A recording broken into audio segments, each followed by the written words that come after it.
మరి దేవాది దేవుని కృపను బట్టి ఈ దిన వాక్యం మనకేంటంటే హెబ్రీలకు రాసిన పత్రిక 13వ అధ్యాయము 1వ వచనం నుండి, సహోదర ప్రేమ నిలువరముగా ఉండనీయుడి, ఆతిథ్యము చేయ మరువకుడి, దాని వలన కొందరు ఎరుగకయే దేవదూతలకు ఆతిథ్యము చేసిరి. ఈ దినము దేవుడు మనకిస్తున్న వాక్యం ఏంటంటే ఆతిథ్యం. ఏం చేయాలండి? మనం ఆతిథ్యము చేయాలి. ఆతిథ్యం ఇతరులకు అందించే వారిగా ఉండాలి.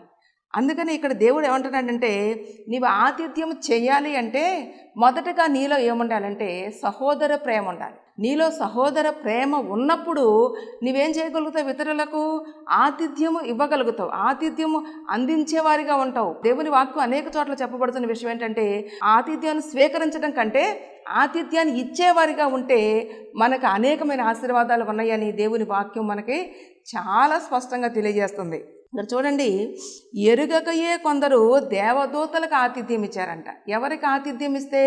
యేసుక్రీస్తు వారు చెప్పిన మొట్టమొదటి ఆజ్ఞ ఏంటంటే, నిన్ను వలే నీ పొరుగువారిని ప్రేమించమని. నీ పొరుగువారిని ప్రేమించి నీవు ఆతిథ్యం ఇస్తే ఆ ఆతిథ్యం ఎవరికి ఇచ్చినట్టు? నీవు ఇతరులకు ఇచ్చినట్టు కాదంట. ఎవరికి ఇచ్చినట్టు అండి? దేవదూతలకు ఆతిథ్యం ఇచ్చిరి అని చెప్పి అక్కడ దేవుని వాక్యం తెలియజేయబడుతుంది.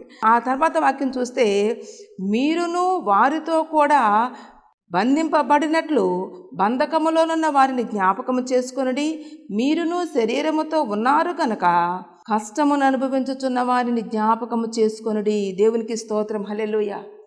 ఎవరైతే కష్టములో ఉన్నారో ఆతిథ్యం ఎవరికి ఇవ్వాలంటే, ఇదిగో వీళ్ళకి నేను ఏదైనా సహాయం చేస్తే వారు మరలా ఎప్పుడో ఒకప్పుడు నాకు ఉపయోగపడతారులే అనేటటువంటి వారికి చేయటము కంటే నువ్వు ఎవరికి ఆతిథ్యం చేయాలని ఇక్కడ దేవుని వాక్యం తెలియజేయబడుతుందంటే, ఎవరికి చేయాలండి?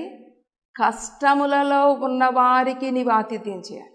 ఆ విధంగా చేస్తే నీవు ఉపకారాత్మను కలిగి ఉన్నవారిగా ఉంటావు.